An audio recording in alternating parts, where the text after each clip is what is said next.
And now we are all set for this. Just close these, open up some space, and here we go. Okay.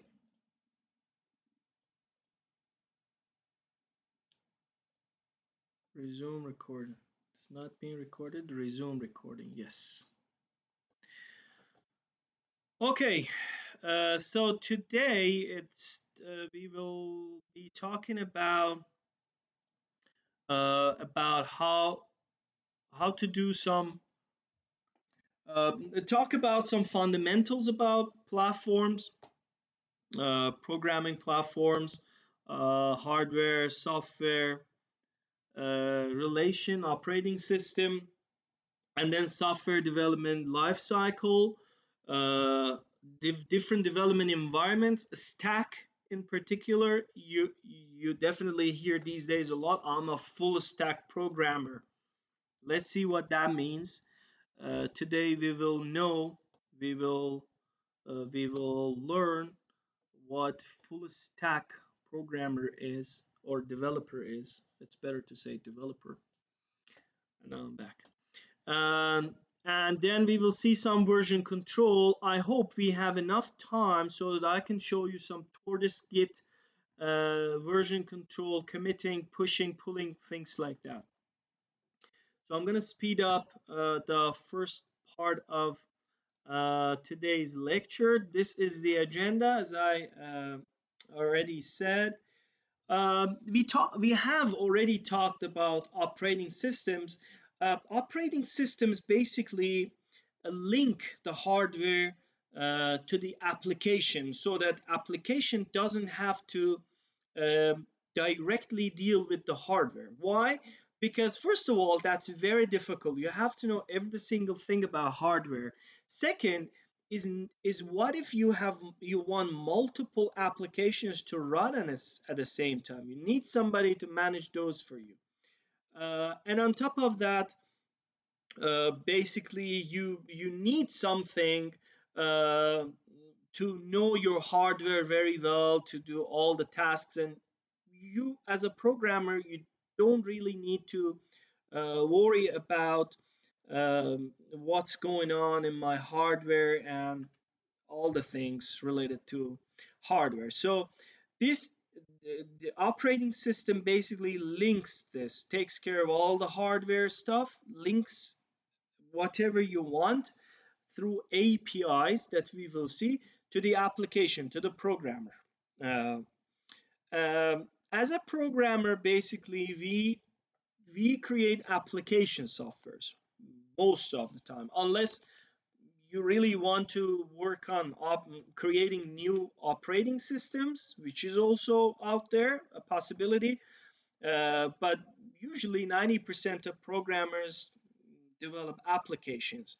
So what, as a programmer, as an application developer programmer, we need to know is how to use the capabilities that an operating system offers to us, how to use those APIs to basically develop what we want. Is IBM still there? Yes, in many mainframes that usually financial enterprises use. Typically, IBM is still there. 75% of them are IBM related products and operating systems. But mostly what we see these days, and you will see, is 75% of all the servers are Linux clusters. So they're basically they're running based on Linux, and only 25%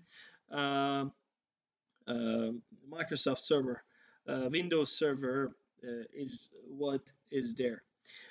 Something we are now, I want to tell you that having only one operating system is not enough. Most of the time, as a developer, you need to have multiple operating systems, because you're either developing an application to be run on one of these operating systems, or you have a program that you want to check and you want to run it in an environment.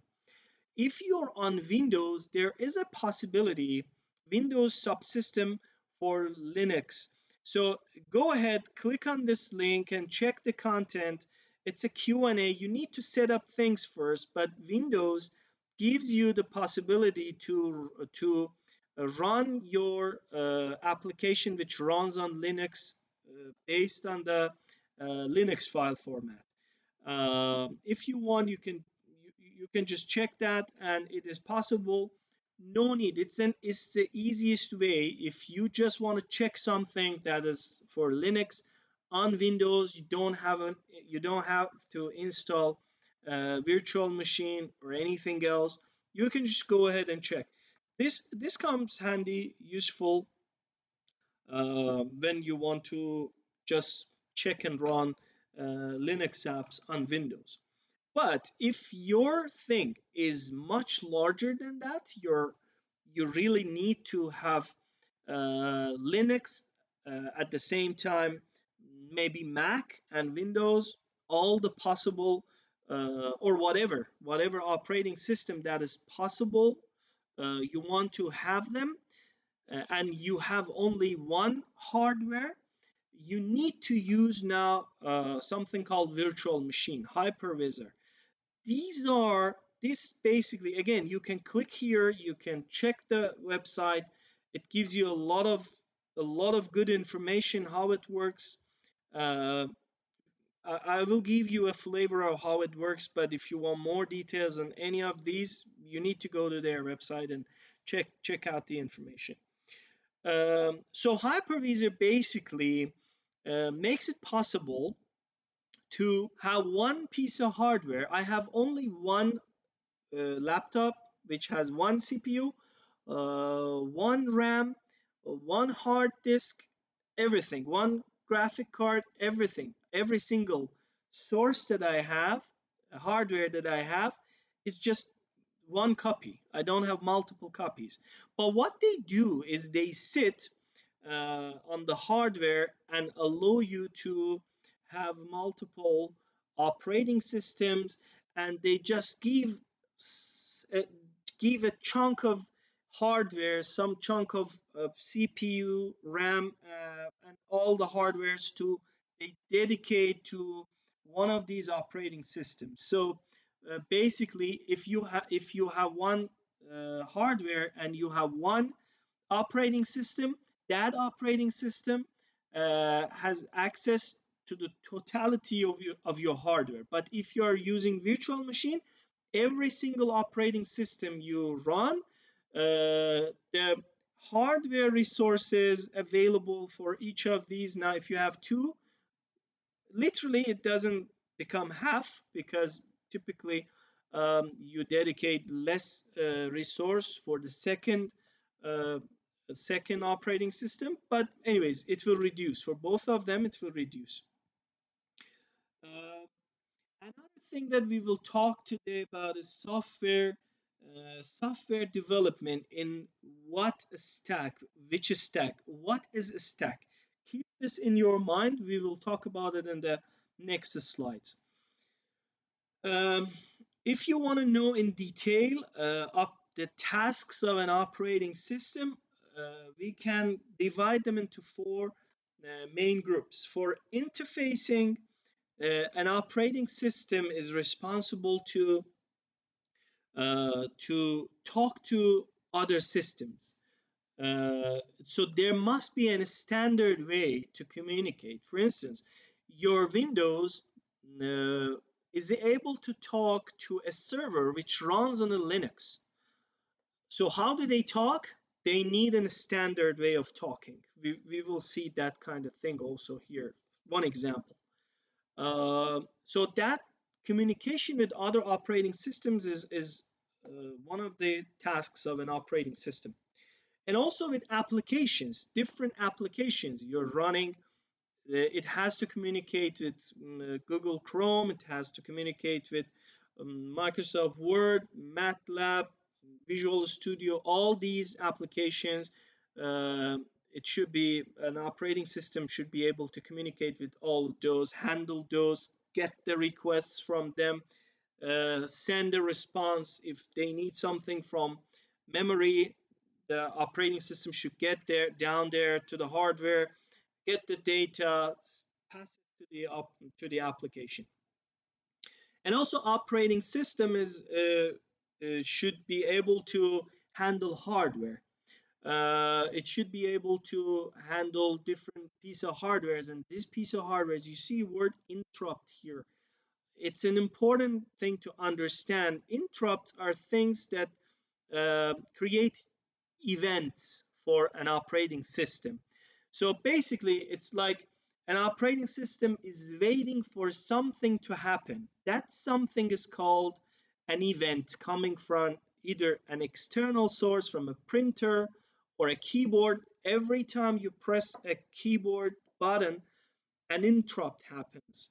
And all these interrupts, like the firmware of your keyboard, which is in connection with, which is connected to operating system, reads that, listens to that interrupt. Whenever that happens, it just runs a piece of code to detect which key was pressed, things like that. So operating system is should be able to do all these tasks. There is a funny saying. They say that operating system is like an underwear. It should be clean, it should be comfortable, and it shouldn't call for attention, right? If it calls for attention, if your operating system calls for attention, that becomes a second problem.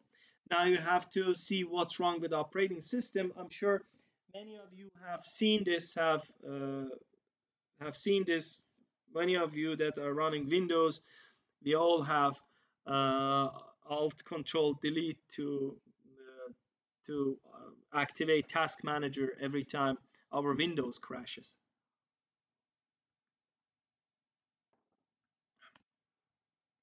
So when you are accessing your computer through an operating system and to operating system through an application, basically what is given to you is a sandbox, is a very safe and secure environment.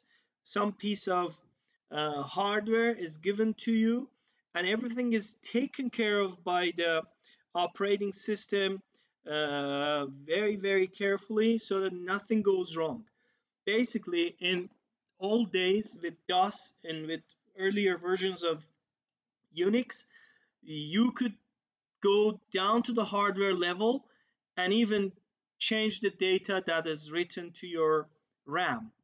But you cannot do that with today's operating systems. Basically, what is given to you is a safe and secure uh, place.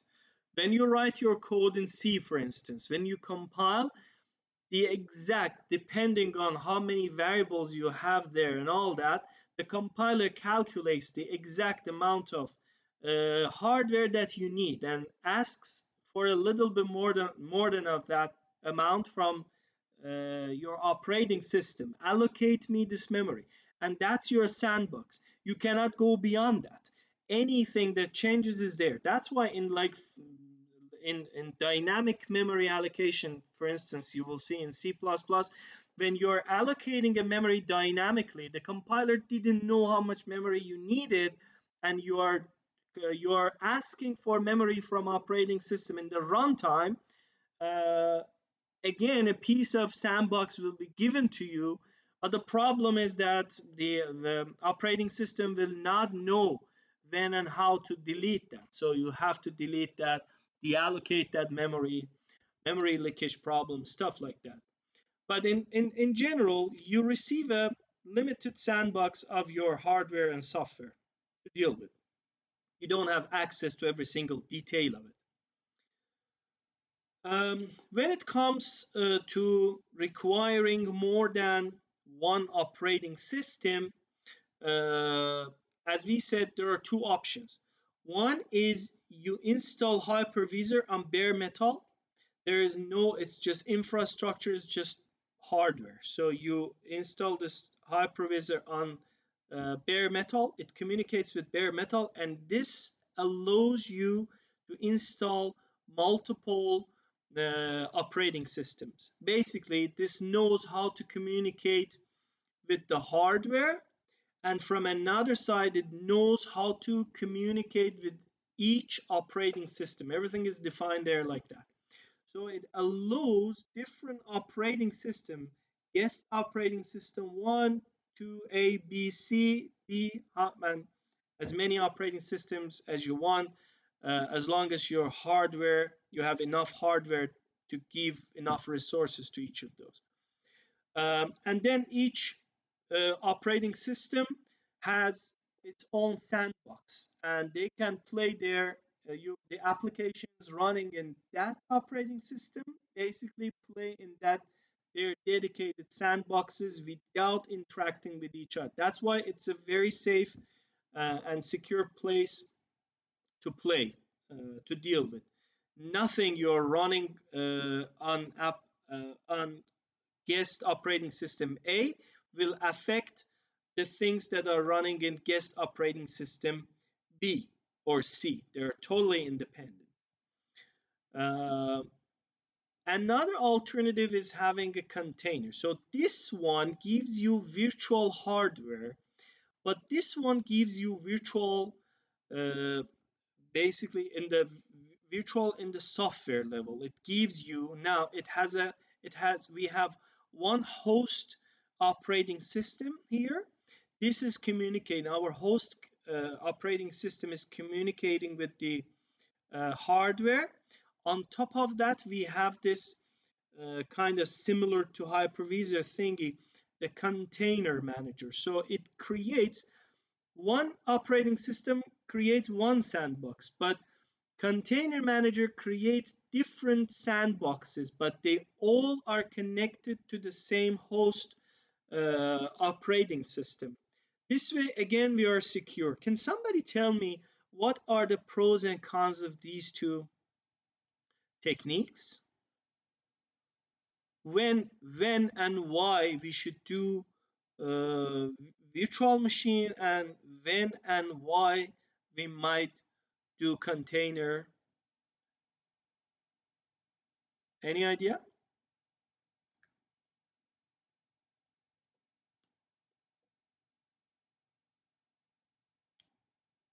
No idea?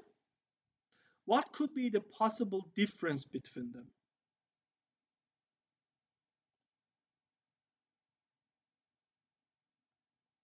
Okay, if no idea, I'm going to give you some of the benefits. So in general, we understood, I hope we understood the benefits of virtual machine. With virtual machine, we can run multiple operating systems on a single hardware in a very safe and secure manner. They don't interact with each other. They don't ruin each other. As an example I gave you, Windows crashes.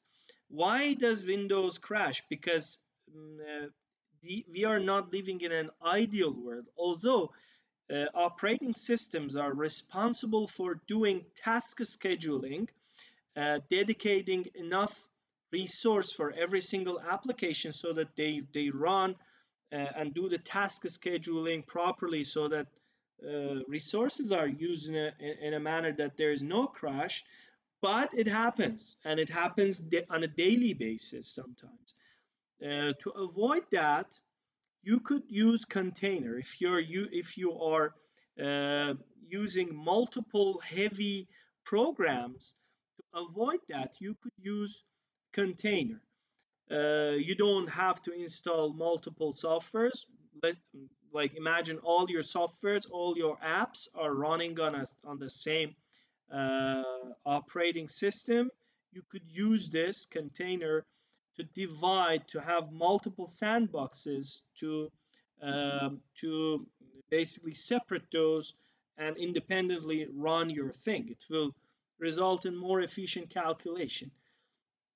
Uh, but on the other hand, if you have multiple applications that run on multiple operating systems, you will need a VMware. The benefit of container is that, sorry, the benefit of the container is that it requires less um, less resources. Basically, it is it just has one. It just requires one operating system, whatever the host operating system is. It can be Windows, Linux, Mac, whatever. It just needs one operating system, and then it builds upon that. So it is uh, it's basically quicker, faster. Uh, it it comes up faster and all that. So if you don't need multiple operating systems, but you need multiple sandboxes to run more efficiently without crashing and to be safe, container is a good solution.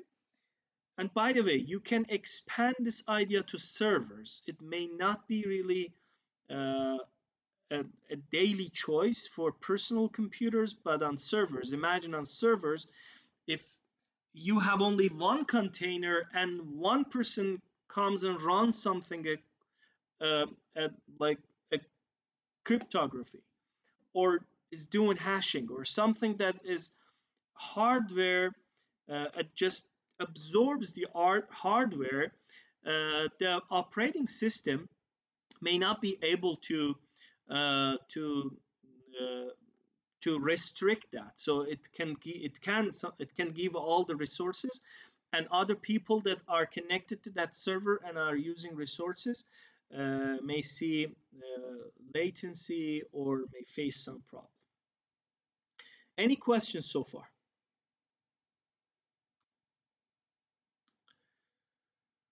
Okay, from the world of operating systems and the techniques to have multiple operating systems on a single piece of hardware, we move to embedded systems. In embedded systems, we are literally talking about very small computers that can do dedicated tasks. They are not general purpose. For instance, uh, I was checking a Tesla Model Y the other day, and it has more than 125 uh, different embedded systems, different computers, each dedicated for a task, for temperature control, cabin temperature control, for ABS, for uh,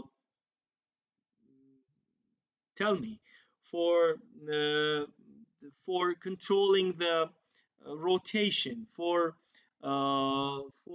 infotainment systems, for so many things. So every single piece of application, hardware, possibility you have in a car is connected in the background to a computer that we call microcontrollers, typically, uh, that are not general purpose and are basically there to do the task. Why we need them? Because for many tasks here, from cars to airplanes to smartwatches, as you see in this picture, to home appliances, every single, you cannot afford to put a laptop in a washing machine, right?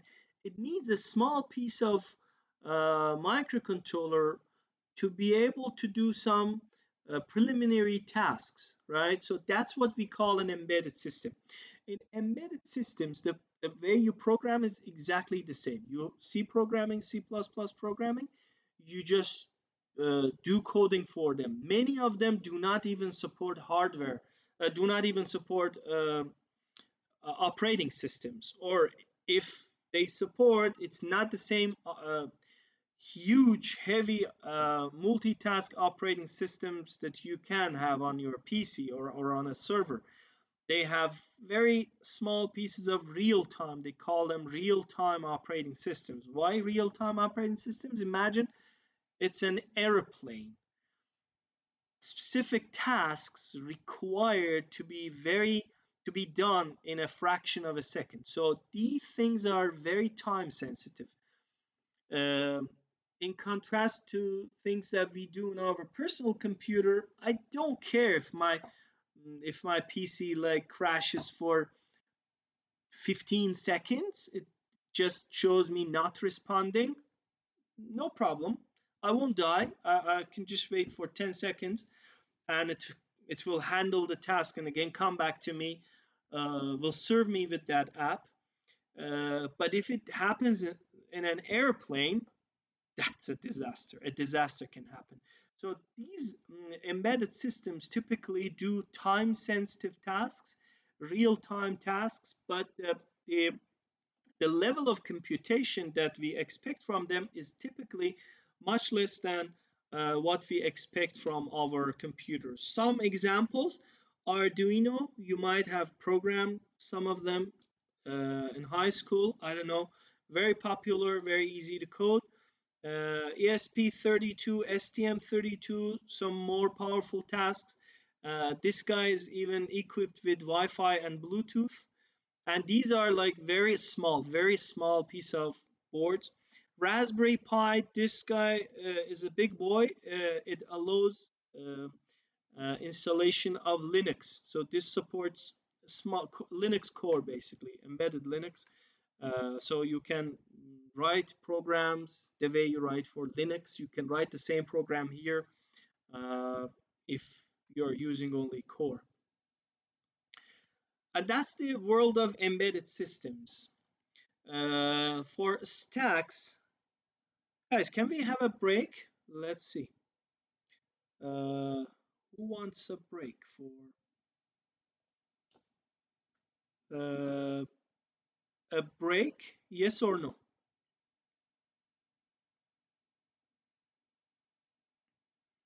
Okay, many people is yes.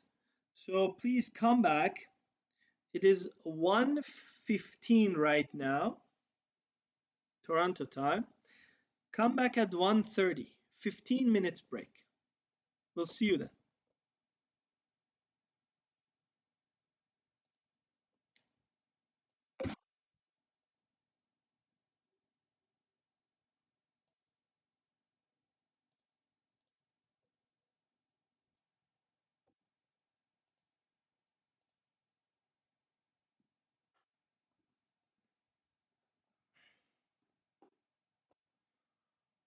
Okay. Hello again. Let's see who's back.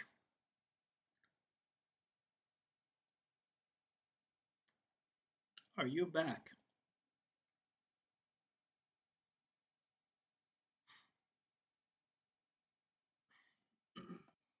Great. That's great. That's great. Before we start, does anybody have any question? Any questions? Suggestions?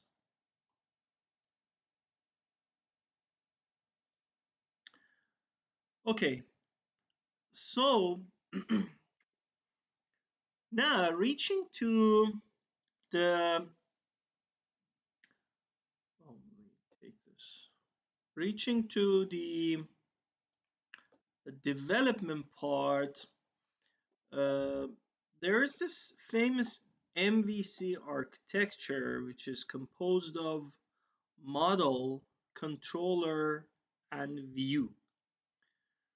Um, this, uh, well, I just want to give you the context of what we are talking now. This is the context is developing for applications that require two parts, a client part and a server part.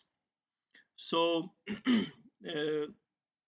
examples are web applications, right? When as soon as I tell you I have client device and server, and the application requires every time requires to check on something on the server and get back to you, The first thing probably that comes to everybody's mind is web services, web applications are like this. So to implement these applications that uh, are very popular these days, we have one model, MVC architecture. This basically is composed of model. The model is the business logic on the server. For instance, imagine you want to do online banking. Okay, so what you do is you enter your information, you do things, okay, blah blah blah blah. You want to do an e-transfer, or you want to take out some money from your account. Mm, do something. You never know the business logic behind that. Or let me give you another. You have, for instance, imagine you have credit line, okay, and uh, you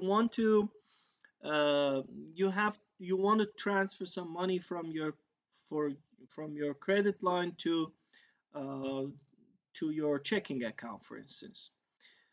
The interest, how they calculate the interest, how much, like, how do they do this is all business logic, business of the logic of the bank understands and implements. These are basically invisible to you. You are blind to this kind of things, and everything is written in databases, very well known, very secure, very well known. These are the things that are in the model. So model is basically typically a database with different parameters, with different things that are directly related to the business. It's basically the Coca-Cola formula part. You have no idea what's inside that. You can just communicate with that. Um and then you need something to handle this communication, and that is the controller. Controllers are typically on the server side. Some programs running on the server side uh, that uh, first of all receives a request from a client. We call that query. uh, the query is the Persian pronunciation. uh, Query is the, I think, I'm still not sure. When it comes to English, it becomes a really difficult word, but you know what I'm talking about. So the controllers can receive the queries, can understand that query, ask for the database for the missing information, and then that database will send whatever the user wants to see in their front end is the client side, basically. So in the example of that online banking, the controller that is on the uh, server of the bank understands what you want to do. I want to do an e-transfer. It asks for the required data from you. You enter, okay, I want this much money to be transferred to this person at this time. uh, all the things, uh, and then um it asks for a transaction to be done in the database. So in the database, it should, now the database knows how to do that and will do that. Will transfer that money basically from your table to another person's table. That's as simple as this. And then sends back the data and update in your balance, for instance, and basically what has been changed after this transaction in your account will be shown to you, and that's the view part. So we need to have a mechanism to also translate the data that is coming from the model to the client's computer to a visual, understandable page. Basically create a web page so that the client can see. Um, this can be done in using different tools, different software tools, different infrastructure, different combination of softwares and operating systems and hardware. So each of these is categorized in in the term stack. So by stack, we mean a piece of these tools that you know for the backend programming, for the front end programming, for database, for all those. Um, and if you know all of these, both front end and back end, you're a full stack developer. And we have different options, as I said. So is one option is these are basically open source software development options. Uh, one of them is combination of uh, these are clickable links, by the way. You can click on them.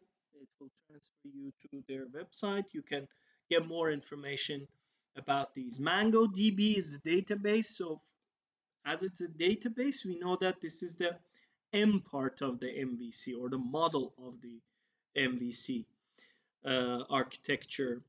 So it this serves the all you need to do with storing sensitive information in the database part of this model.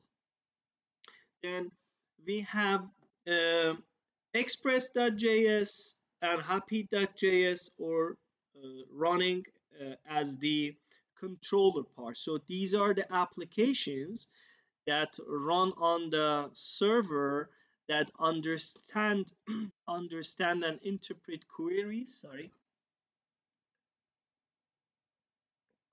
understand and interpret queries, and then they ask the database for the missing information, calculation, stuff like that, and then send back the reply. That reply, I will tell you what that reply is.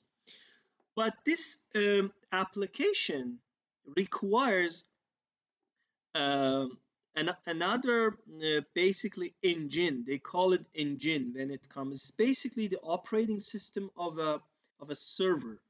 Um, it's an engine that enables any of these applications to be run on the server side. And in this particular case, it's Node.js. So Node.js allows Express.js to be run on a server. And for the front end, for the view part, we have Angular.js, which is developed by Google. We have React. This one's developed by Facebook.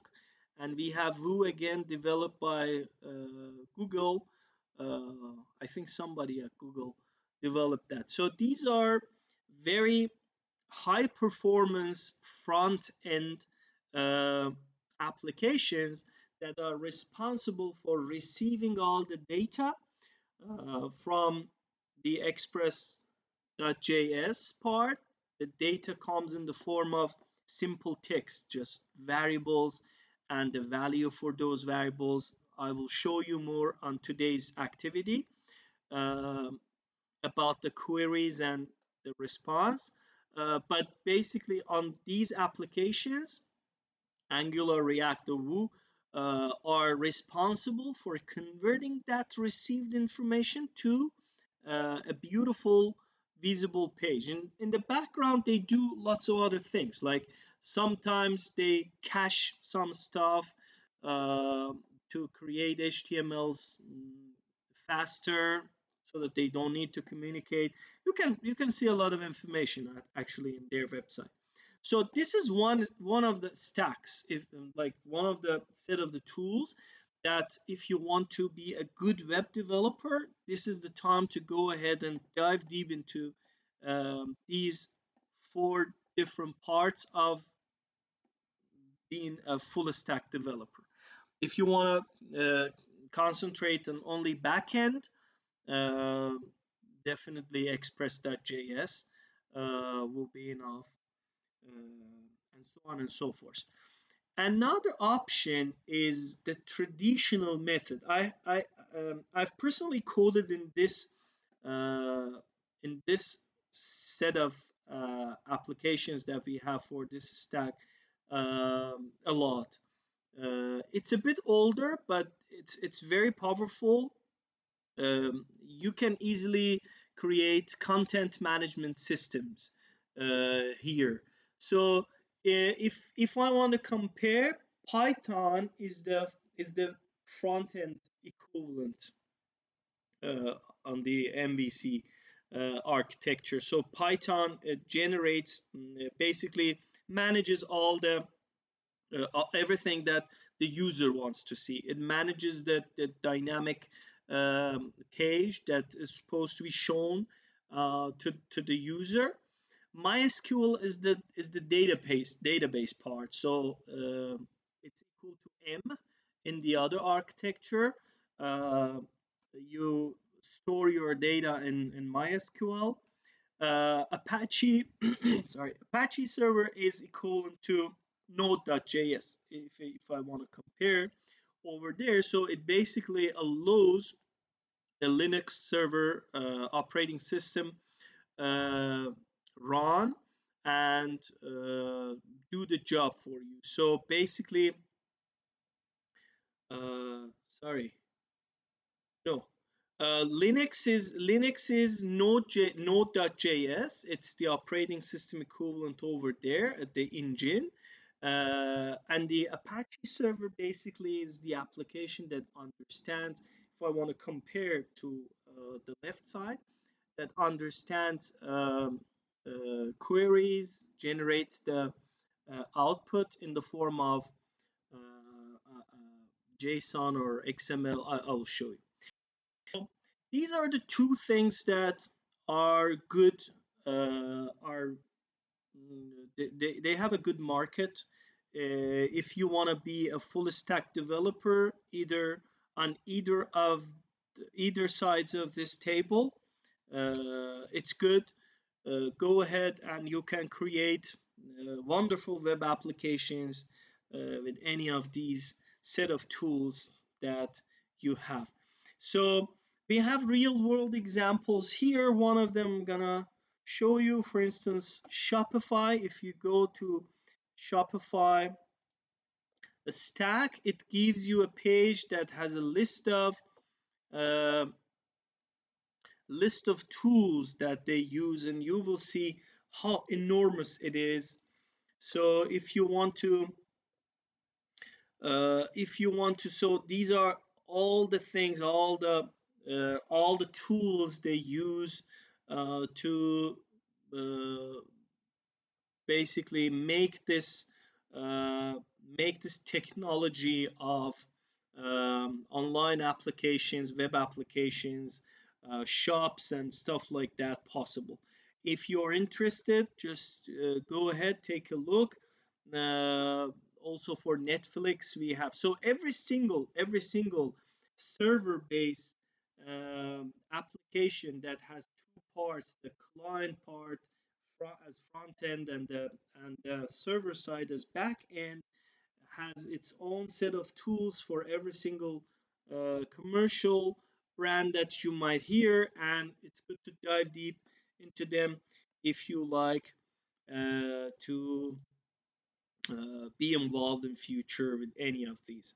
So a graphical demonstration, if I want to show for the mean architecture, for the mean stack, here we have on the client side on my machine, I have my browser, and my browser has Angular or something like JavaScript, uh, could be here JavaScript, that understands the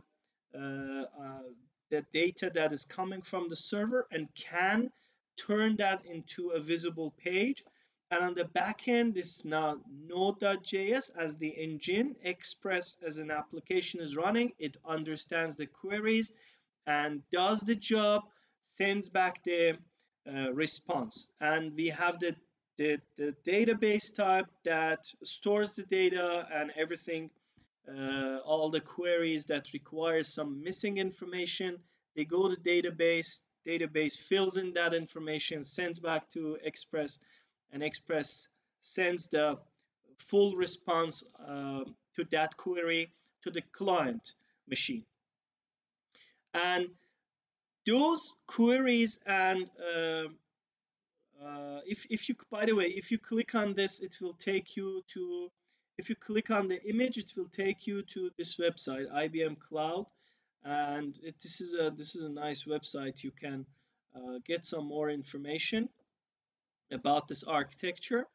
uh, but if I want to, this is important, and this part is the first part of your activity, which is very interesting, and that's the part you need to spend some time. You will deal with different parts of different APIs and different JSON or XML replies that some of we have given you some websites that basically are APIs, and these have APIs, and these APIs basically accept API query and send back the information as JSON or XML file. I'm not going to explain the differences. That's also one of the activity parts. They're basically text-based files. There are differences. XML is the older version. JSON is the newer version.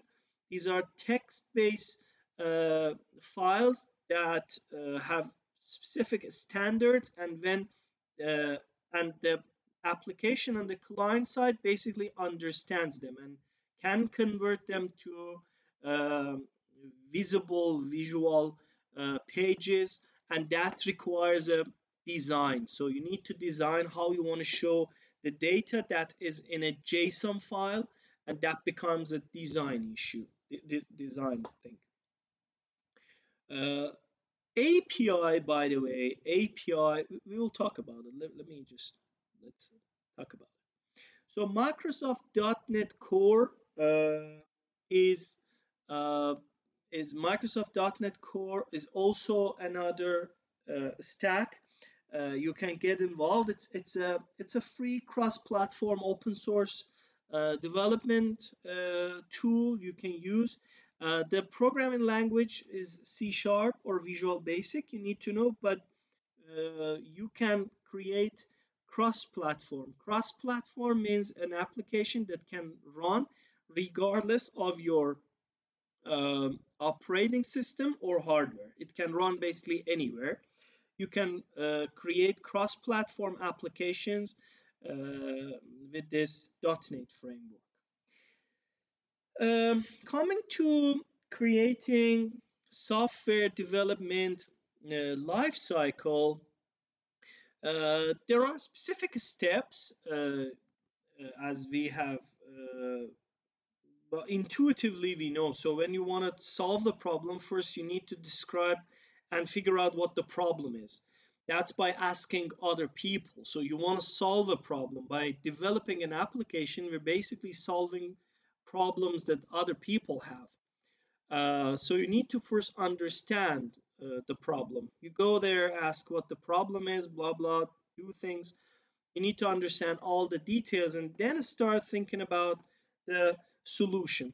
And after you have deployed your system, you have designed, you have coded, implemented, and then deployed. Means you have a start, like the user has started working with this system. Your support period starts and typically never ends. So typically people want more and more capability, more features from the application that you have given to them, and you have to be able to support. So these things will be covered in third term, fourth term, and a final project that you will be doing on fifth and sixth term at Seneca. You will do in the third term. It will be you will learn how to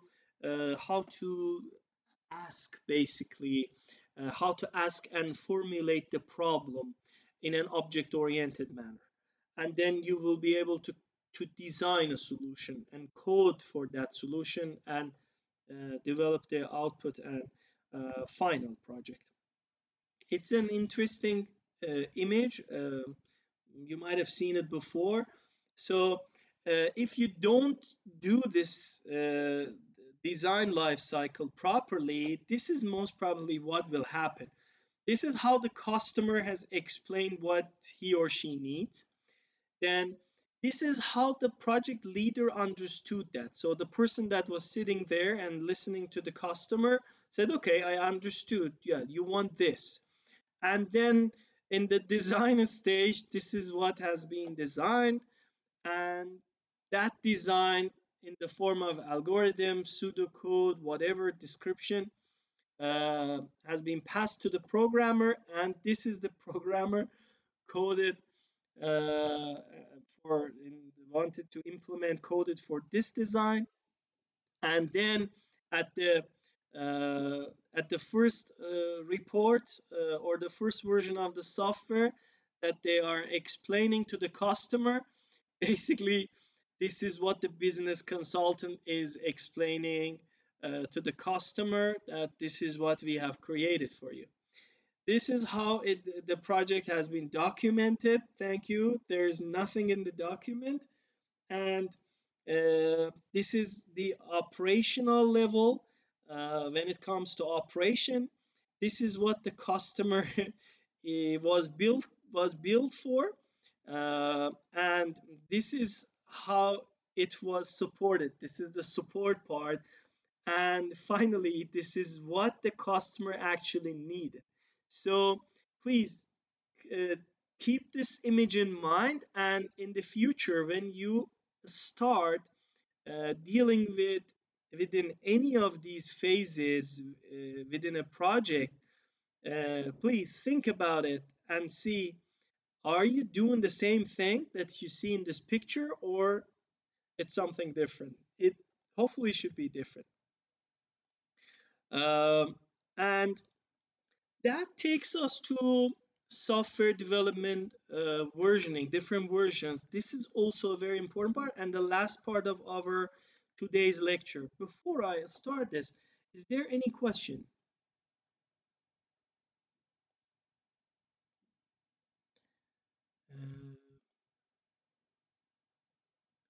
Need to close this.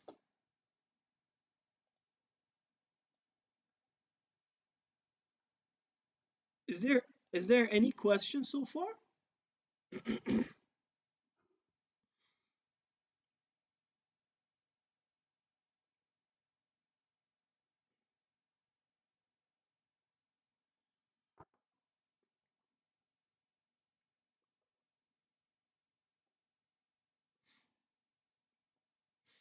Okay. Um, so version control, what it is and why do we even care? Um, so projects are done in teams. Teams can get large, and each piece of these projects can be written and can be implemented by an individual and then can be reviewed by another individual. And in that revision, some bugs could be found, bugs has to be fixed, and all that. And if uh, it's a large team, some most of the time these days teams from different countries are working on the same project. So you need to have a mechanism, a system to be able to track the changes. First of all, you need to see who has done what, and that what is what. You need to know the differences that every time is being made to the piece of software, and that requires to be uh, not only trackable but also commented. So the person that has changed a file should in the system we should exactly see what has been changed, exactly what has been changed, and what was the purpose for that. And then we need to be able to merge these files and create a better software as time goes. This is the philosophy behind version control systems. So they allow different team members to work on the same project in a safe and secure way and solve the problems, debug, add new features, and stuff like that.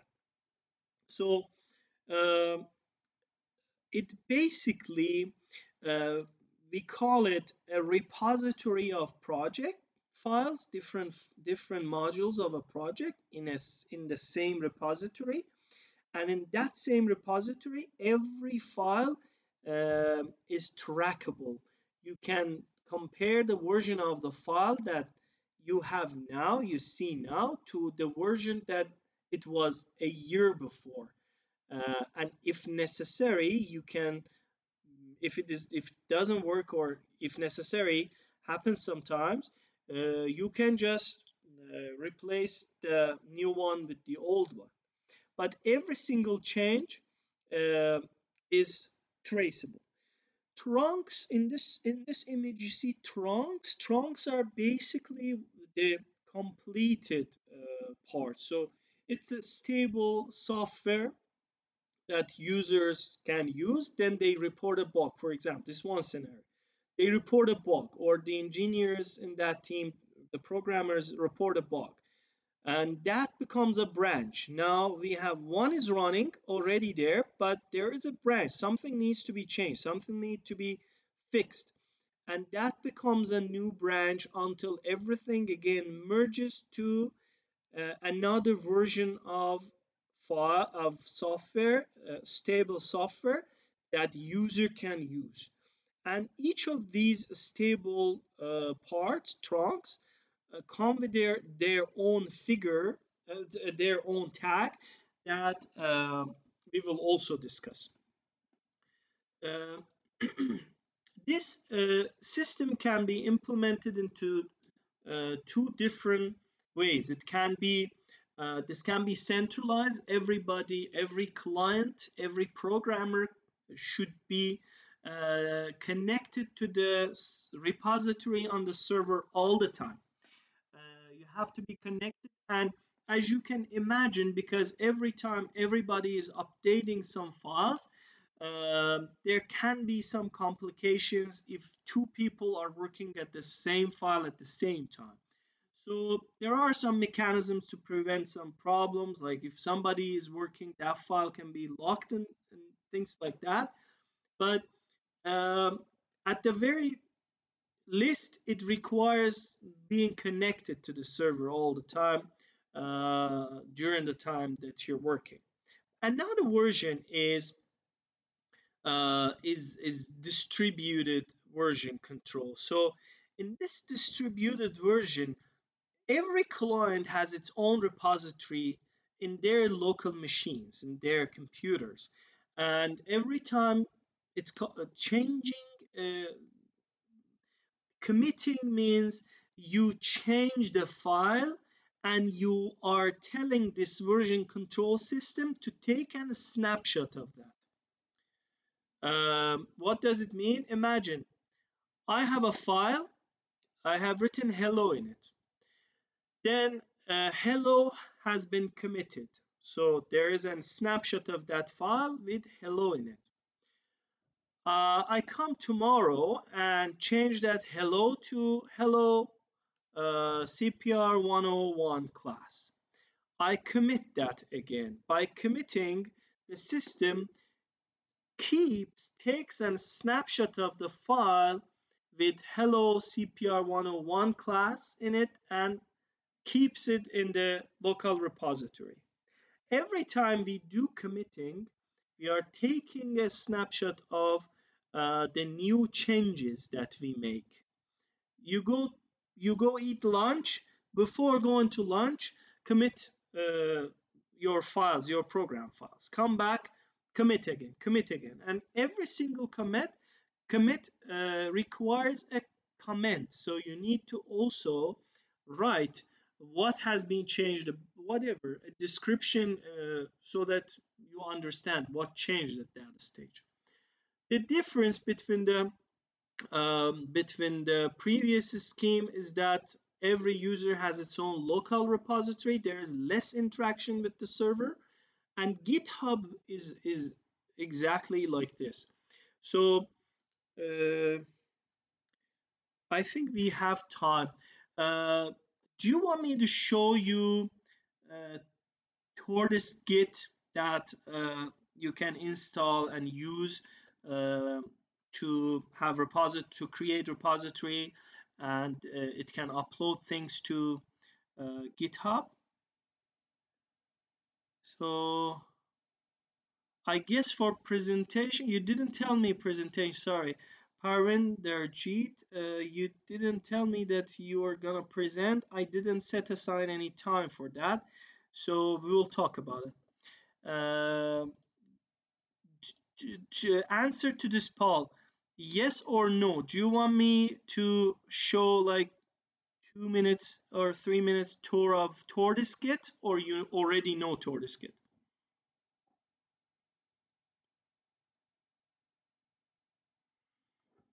Okay, many people said yes. So okay, now I'm gonna do this. So with Tortoise Git is a very a very useful application that you use for uh, basically this version control, to implement this version control system, distributed version control system in your computer. So you install Tortoise Git, just go to Tortoise Git, and you will install that. Then the first step, again, because it takes a long time, we cannot afford that. I'm just giving you some explanations. You can do it yourself.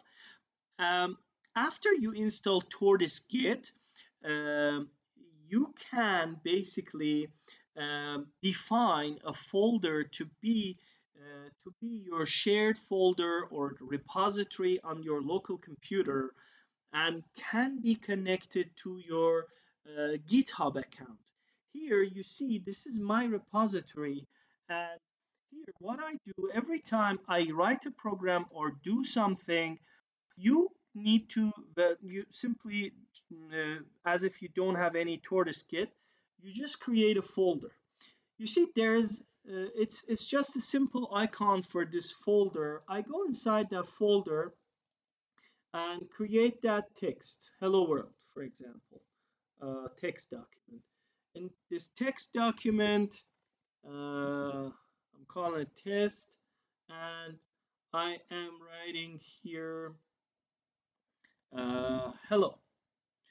And I close it, I save it, and then here I have a file, but it hasn't been added to my local repository. So the system doesn't have any backup of this, any snapshot of this. To do that, you use your Tortoise Git. You go to Tortoise Git. You want to say add, because there is a new creation, and in this new creation, you want to add this. Now I have in this active directory, I have new folder, I have test. I say yes. It adds to Now it adds to the repository, and I need to basically, it adds the index, not the snapshot. Now I need to commit this. By committing this, oh, by the way, you see, now that I have added this without committing, you see You see this icon, it means it is not committed yet. The index is there. Um, Now the system understands it, but it hasn't been committed. So now I go there, I go to Tortoise Git, I write, I created hello. That is my command, and I do commit. By doing commit, it it is adding my file to the local repository that I have in my computer. Uh, See, now it changed to green, a check mark, a green check mark. It means now uh, it has the copy. Now I can go there, open it, open this file after my launch. I come here and I want to change this to hello CPR 101 class. And I save this without worrying about anything. Now the icon again changed to not committed. You go to, what you can do is you just go to Tortoise Git again, you commit. When you commit it, uh, I changed hello. I committed again. Now again it is taking another snapshot in my local repository. Still this is not on GitHub. I haven't sent anything to the GitHub. Now you can see by these two commits, it's enough to see the differences. You can again click on Tortoise Git, you see the differences between these two versions, and it shows you what exactly has been changed. So here is what you see. It gives you the detail of all the changes. It was when it was made, what was made, and every single changes. So in this line, because there is change, you see different colors. You can compare these two. And if you want to send this to GitHub now, if you want to if you want GitHub server also have a version, so you just go here and say uh, Tortoise Git and say push. By pushing this, it's gonna send it to my uh, GitHub account. I say okay, it's gonna send it to my GitHub account, and this will also be available online. The exact same files, the file history, what was changed by who, what is what is the reason for this change, and everything else will be seen. Now I'm pushing this to my GitHub. The changes will be seen there. So this is how basically Tortoise Git and GitHub works, and this is a simple demonstration of uh, how you can use a version control system. You just need to go ahead, install Tortoise Git, and link that to a GitHub account that you have, and push things there, commit everything to your local computer, and push things up there. Are we good? Is there any question?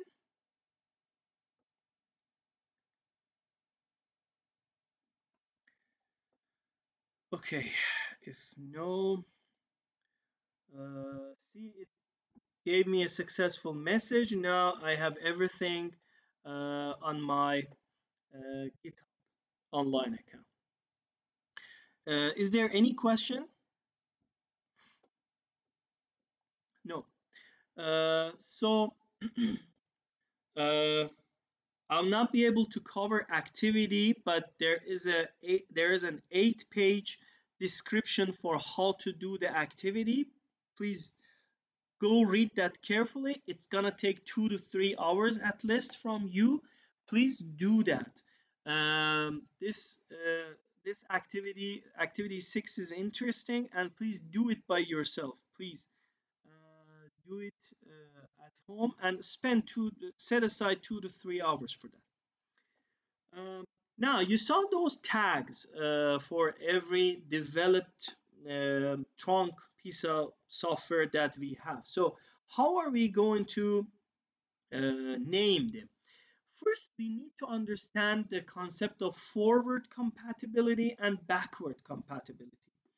Forward compatibility is a software version that is so standard that future softwares can be built upon that without the need for changing.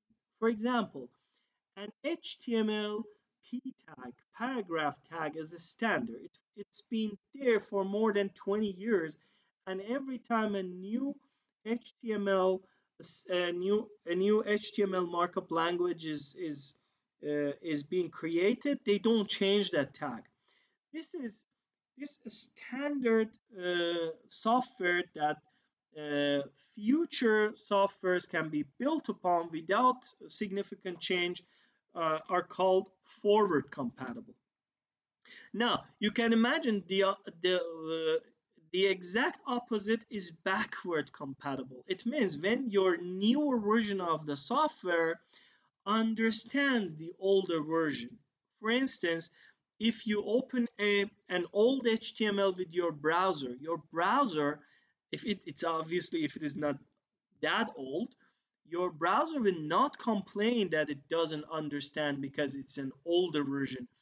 It might show you an alert or something that, okay, this is older version, I know that, I'm gonna update it, I'm gonna show you, I'm not gonna tell you I cannot show. So the newer versions of the software, when they support older versions, it's called backward compatibility.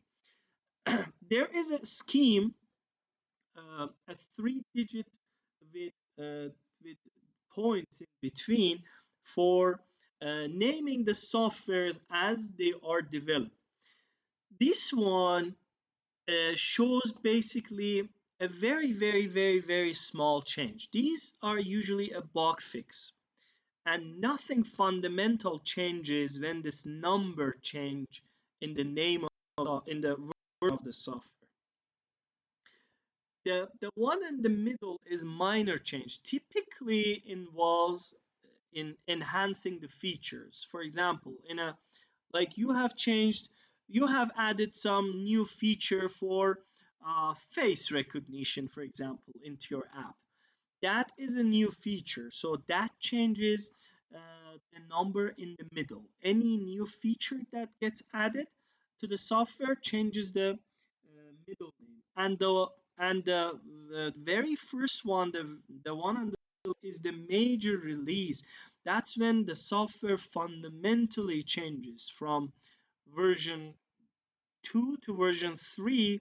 There's a lot of differences, and in this one, if this changes, there might not be any support for backward or even for usually forward compatibility is there, but there's no backward compatibility. So your when your software is 2.1.0, when it changes to 2.2.0, it means a feature has been added to that.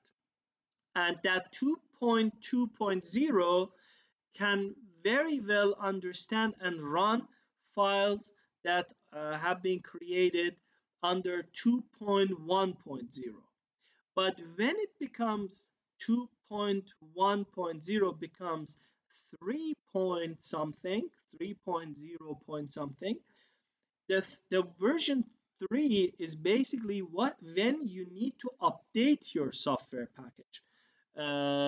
So whenever this happens, you need to update your software. So this is the number that changes when there is a fundamental change to the software and you need to upgrade. And during the development stage, during the development stage, they start with 2 digits and they start with 0. This is just the part that the programmer wants to implement the software up until 0.9. At this stage, another number, the third number, gets added to that, and it becomes available to colleagues, to people that are working in that company, the same team. They start, this is called point zero release. There might be a lot of bugs and unstable software that users cannot use. So in that team, people start investigating bugs and things like that, and they send back that piece of software with the bugs, with the problems, issues they detected, to the development section again as 1.0 alpha version, which is the unstable version. After those bugs are fixed, this is 1.101, and that becomes again another material for further developing. At this stage, it becomes when beta version comes out, these beta versions are stable versions, but still not many people have tested them. So there might be some bugs that the programmer, the company, is not aware of. That's why they give this software to a few people.